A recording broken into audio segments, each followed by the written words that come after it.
मन प्रसन्न कर सकुचित जी।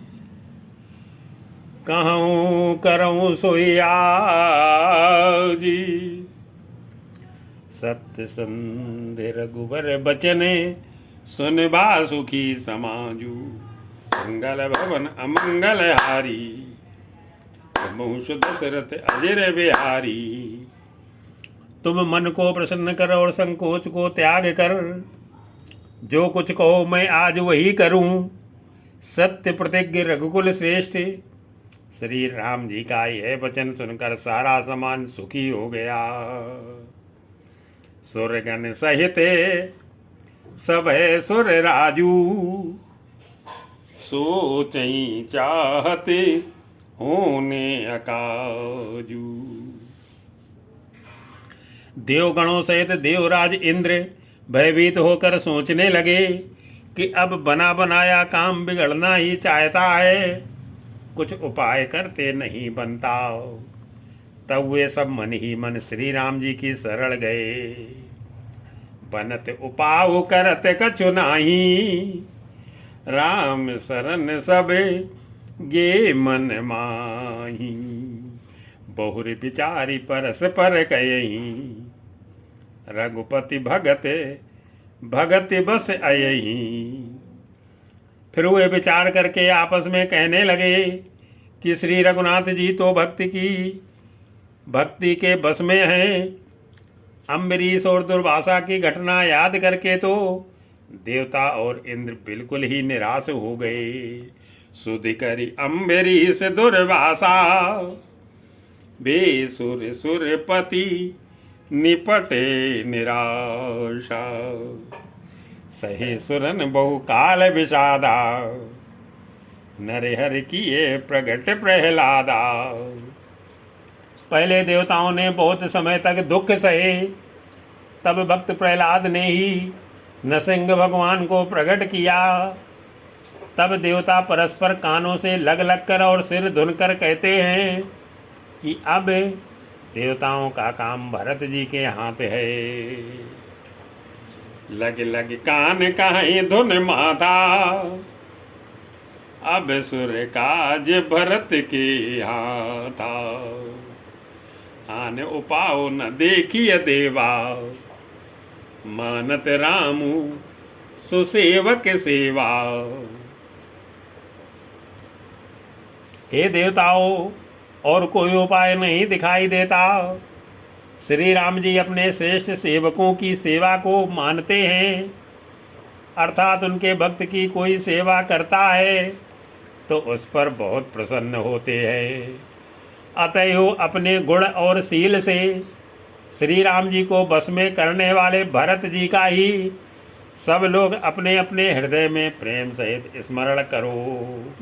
ये सपेम सुमिरो सब भरत ही, निज गुण शीले राम बस करतई। सुनि सुर मत सुर गुर कहू, भले तुम्हार बड़ भागु।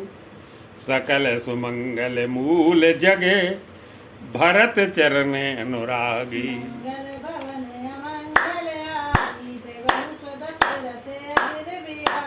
देवताओं का मत सुनकर देवगुरु बृहस्पति जी ने कहा, अच्छा विचार किया, तुम्हारे बड़े भाग्य हैं। भरत जी के चरणों का प्रेम जगत में समस्त शुभ मंगलों का मूल है। सीतापति सेवक सेवकाई, काम धेनु से सरिस सुहाई। सीतानाथ श्री राम जी के सेवक की सेवा सैकड़ों काम धेनुओं के समान सुंदर है। तुम्हारे मन में भरत जी की भक्ति आई है तो अब सोच छोड़ दो, विधाता ने बात बना दी है। भरत भगति तुम्हारे मन आई, तजो सोच विधि बात बनाई। देख देवपति भरत प्रभाऊ, सहज सुभाए विवश रघुराऊ। हे देवराज भरत जी का प्रभाव तो देखो।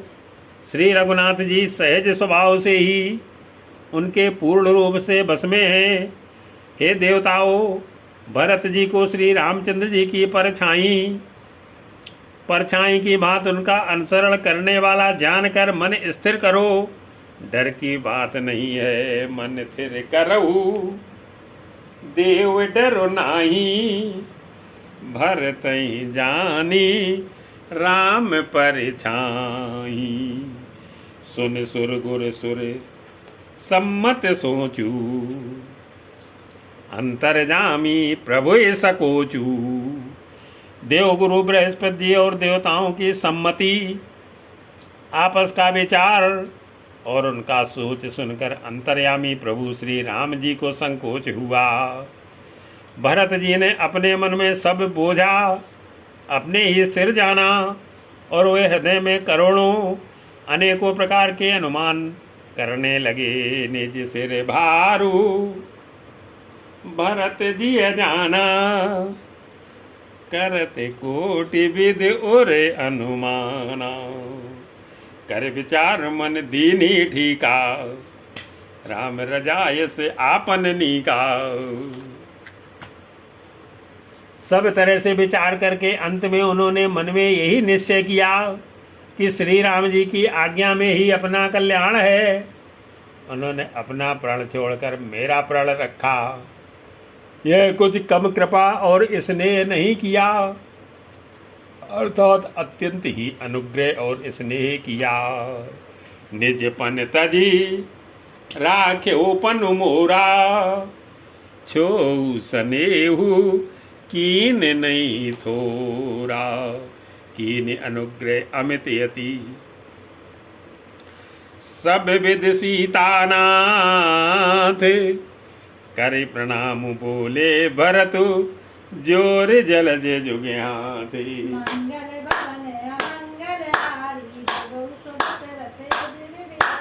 श्री जानकीनाथ जी ने सब प्रकार से मुझ पर अत्यंत अपार अनुग्रह किया। तदनंतर भरत जी दोनों कर कमलों को जोड़कर प्रणाम करके बोले, कहूँ कहावों का अब स्वामी, कृपा अम्बुनिधि अंतर्यामी। हे स्वामी, हे कृपा के समुद्र, हे अंतर्यामी, अब मैं अधिक क्या कहूँ और क्या कहाऊँ। गुरु महाराज को प्रसन्न और स्वामी को अनुकूल जानकर मेरे मलिन मन की कल्पित पीड़ा मिट गई। गुरु प्रसन्न साहिब अनुकूला, मिटी मलिन मन कल्पित सूला। अप डर डर्यो न सोच समूले, रवि न दोषु देव दिस भूले। मैं मिथ्या डर से ही डर गया था, मेरे सोच की जड़ ही न थी। दिशा भूल जाने पर हे देव, सूर्य का दोष नहीं है। मेरा दुर्भाग्य, माता की कुटिलता, विधाता की टेढ़ी चाल और काल की कठिनता। मोर अभागु मात कुटिलाई, विधि गति विषम काल कठिनाई। पाँव रोप सब मिल मोई घाला, प्रणत पालपन आपन पाला। इन सब ने मिलकर पैर रोप कर प्रण करके मुझे नष्ट कर दिया था, परंतु शरणागत के रक्षक आपने अपना शरणागत की रक्षा का प्रण निभाया, मुझे बचा लिया। यह आपकी कोई नई रीत नहीं है, यह लोक और वेदों में प्रकट है, छिपी नहीं है। यही नई रीत न राउर होई, लोक वेद विदित नहीं गोई। जग अनबल भल एक गुसाई, कहिए होई भल कासु भलाई। सारा जगत बुरा करने वाला हो, किंतु हे स्वामी, केवल एक आप ही भले अनुकूल हो, तो फिर कहिए किसकी भलाई से भला हो सकता है। हे देव, आपका स्वभाव कल्पवृक्ष के समान है। वह ना कभी किसी के सन्मुख अनुकूल है और ना विमुख प्रतिकूल है। देव देव तर सर से गुसा सुभाऊ, सन्मुख विमुख न काहुई काऊ। जाई निकट पहचानी तरु। छाह समनि सब सोची, मांगते अभिमत पाओ जगे, राउ रंग भल पूची। मंगल भवन अमंगल हारी, हजर बिहारी। उस कल्प वृक्ष को पहचान कर जो उसके पास जाए तो उसकी छाया ही सारी चिंताओं का नाश करने वाली है। राजा रंक भले बुरे जगत में सभी उससे मांगते ही मन चाही वस्तु पाते हैं। लख सब विधि गुर स्वामी सनेहू, मिटेऊ क्षोभ नहीं मन संदेहू। गुरु और स्वामी का सब प्रकार से स्नेह देखकर मेरा क्षोभ मिट गया, मन में कुछ भी संदेह नहीं रहा। हे दया की खान, अब वही कीजिए जिससे दास के लिए प्रभु के चित्त में क्षोभ किसी प्रकार का विचार ना हो। अब करुणा कर कीजिए सोई, जनहित प्रभु चित क्षोभ न होई। जो सेवक साहि वै सकोची, निज हित चाहे तासुमति पोची। जो सेवक स्वामी को संकोच में डालकर अपना भला चाहता है, उसकी बुद्धि नीच है। सेवक का हित तो इसी में है कि वह समस्त सुखों और लोभों को छोड़कर स्वामी की सेवा ही करे। सेवक हित साहिब सेवकाई, करे सकल सुख लोभ बिहाई। स्वार्थ नाथ फिरे सब ही का, किए रजाई कोट विधनी का। हे नाथ, आपके लौटने में सभी का स्वार्थ है और आपकी आज्ञा पालन करने में करोड़ों प्रकार से कल्याण है। यही स्वार्थ और परमार्थ का सार निचोड़ है। समस्त पुण्यों का फल और संपूर्ण शुभ गतियों का संहार है। यह स्वार्थ परमार्थ सारू, सकल सुखत फल सुगति सिंगारू। देव एक बिनती सुन मोरी, उचित होय तस करब बहोरी। हे देव, आप मेरी एक विनती सुनकर फिर जैसा उचित हो वैसा ही कीजिए। राज तिलक की सब सामग्री सजा कर लाई गई है। जो प्रभु का मन माने तो उसे सफल कीजिए, उसका उपयोग कीजिए। तिलक समाजू साज सब आना, करिए सुफल प्रभु जो मनुमाना। सानुज पठइय मोहि बने, कीजिए समय सनाथ।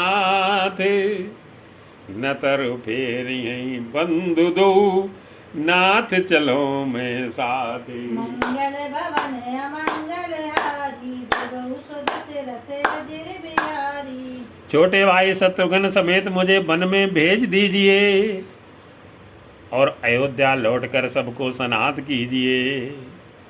नहीं तो किसी तरह भी यदि आप अयोध्या जाने को तैयार ना हो तो हे नाथ, लक्ष्मण और शत्रुघ्न दोनों भाइयों को लौटा दीजिए और मैं आपके साथ चलूं। न तरु जाई बने तीनों भाई, बहु रईसी है सहित रघुराई। अथवा हम तीनों भाई वन चले जाएं और हे श्री रघुनाथ जी, आप श्री सीता जी सहित अयोध्या को लौट जाइए। हे दया के सागर, जिस प्रकार से प्रभु का मन प्रसन्न हो वही कीजिए। जेहि विधि प्रभु प्रसन्न मन होई, करुणा सागर कीजिए सोई। देव दीन सब मोहि अभारू, मोरे नीत न धर्म विचारू। हे देव, आपने सारा भार सारी जिम्मेदारी मुझ पर रख दी, पर मुझ में ना तो नीत का विचार है ना धर्म का, मैं तो अपने स्वार्थ के लिए सब बातें कह रहा हूँ। आर्त दुखी मनुष्य के चित्त में विवेक नहीं रहता। कहूँ वचन सब स्वार्थ हेतु, रहत न आरत के चित चेतु। उतर दे सुन स्वामी रजाई, सो सेवक लखी लाज लजाई। स्वामी की आज्ञा सुनकर जो उत्तर दे, ऐसे सेवक को देखकर लज्जा भी लजा जाती है। मैं अवगुणों का ऐसा अथाह समुद्र हूँ कि प्रभु को उत्तर दे रहा हूँ, किंतु स्वामी आप इसने बस साधु कहकर मुझे सराहते हैं। असमय अवगुण उदति अगाधु, स्वामी स्नेह सराहत साधु। अब कृपाल मुई जो मत भावा, सकुच स्वामी मन जाहि न पावा। हे कृपालु, अब तो वही मत मुझे भाता है जिससे स्वामी का मन संकोच ना पावे। प्रभु के चरणों की शपथ है, मैं सत्य भाव से कहता हूँ, जगत के कल्याण के लिए एक यही उपाय है। प्रभु पति शपथ कहूँ सति भाऊ, जग मंगल हित एक उपाऊ। प्रभु प्रसन्न मन सकुच तजी, जो जेहि आय सुदेवी। सो सिर धर धर करिय सब, मिटी अनट अवरीवी। मंगल भवन अमंगलहारी, देव सदस्य रते अजिर बिहारी। प्रसन्न मन से संकोच त्याग कर प्रभु जिसे जो आज्ञा देंगे, उसे सब लोग सिर चढ़ाकर पालन करेंगे और सब उपद्रव और उलझने मिट जाएंगी। भरत बचन सुचि सुन सुर हर से, साधु सराही सुमन सुर बरसी। भरत जी के पवित्र वचन सुनकर देवता हर्षित हुए और साधु साधु कहकर सराहना करते हुए देवताओं ने फूल बरसाए। अयोध्या निवासी असमंजस के बस हो गए कि देखें अब श्री राम जी क्या कहते हैं। तपस्वी तथा वनवासी लोग श्री राम जी के वन में रहने की आशा से मन में परमानंदित हुए। असमंजस बसे अवध निवासी, प्रमुदित मन तापस बनवासी। चुपई रहे रघुनाथ सकोची, प्रभु गति देखी सभा सब सोची। किंतु संकोची श्री रघुनाथ जी चुप ही रह गए। प्रभु की वह स्थिति मौन देखे सारी सभा सोच में पड़ गई। उसी समय जनक जी के दूत आए। यह सुनकर मुनि वशिष्ठ जी ने उन्हें तुरंत बुलवा लिया। जनक दूत ते अवसर आए, सुनी मुनि वशिष्ठ सुनी बेग बुलाई। करे प्रणाम तिन राम निहारे, बेसु देख भय निपट दुखारे। उन्होंने आकर प्रणाम करके श्री रामचंद्र जी को देखा। उनका मुनियों का सा वेश देखकर वे बहुत ही दुखी हुए। मुनि श्रेष्ठ वशिष्ठ जी ने दूतों से बात पूछी कि राजा जनक का कुशल समाचार कहो। दूतन मुनिवर बूझी बाता, कहो विदेह भूप कुशलाता। सुन सकुचाए नाई मई माथा, बोले चरवर जोरे हाथा। यह मुनि का कुशल प्रश्न सुनकर सकुचाकर पृथ्वी पर मस्तक नवाकर हुए श्रेष्ठ दूत हाथ जोड़कर बोले कि हे स्वामी, आपका आदर के साथ पूछना यही है गुसाई कुशल का कारण हो गया। बूझब राव रे सादर साई, कुशल हे तुसो भयो गुसाई। नाहित कौशल नाथ के। साथ कुशल गई नाथ मिथिला अवध विशेष ते, जग सब भयो अनाथे। मंगल भवन अमंगल हारी, द्रवहु सुध दशरथ अजिर बिहारी। नहीं तो हे नाथ, कुशल क्षेम तो सब कौशलनाथ दशरथ जी के साथ ही चली गई।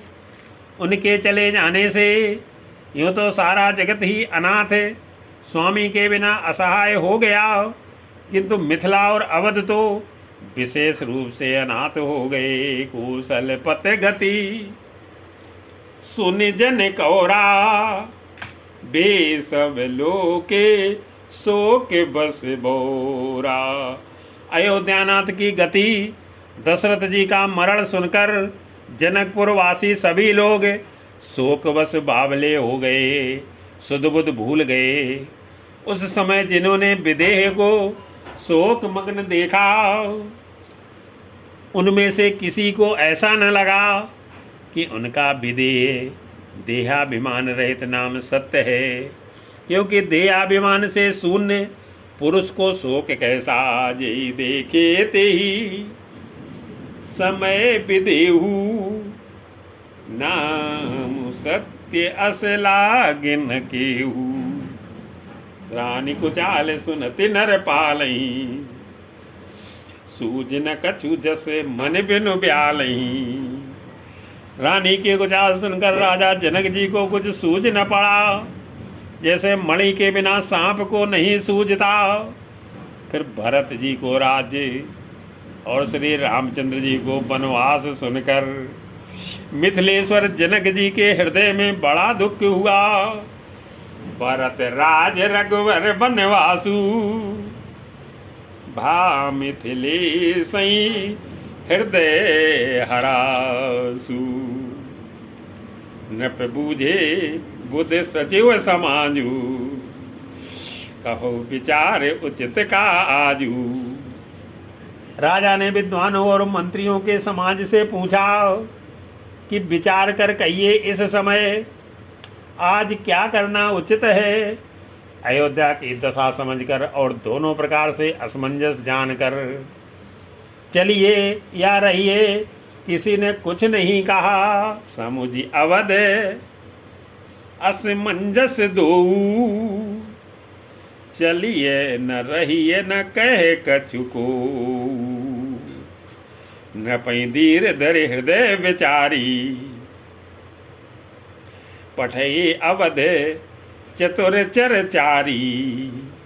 जब किसी ने कोई सम्मति नहीं दी, तब राजा ने धीरज धर हृदय में विचार कर 4 चतुर गुप्तचर जासूस अयोध्या को भेजे और उनसे कह दिया कि तुम लोग श्री राम जी के प्रति भरत जी के सद्भाव, अच्छे भाव, प्रेम या दुर्भाव, बुरा भाव, विरोध का यथार्थ पता लगाकर जल्दी लौटाना, किसी को तुम्हारा पता न लगने पावे। बूझ भरत सती भावुक भाऊ, आयु बेग न होई लखाऊ। गए अवधचर भरत गति, बूझ देख कर तूती। चले चित्रकूटई भरतु, 4 चले तिरहूती। मंगल भवन अमंगल हारी, दशरथ अजर बिहारी। गुप्तचर अवध को गए और भरत जी का ढंग जानकर और उनकी करनी देखकर जैसे ही भरत जी चित्रकूट को चले, वे तिरहुत मिथिला को चल दिए।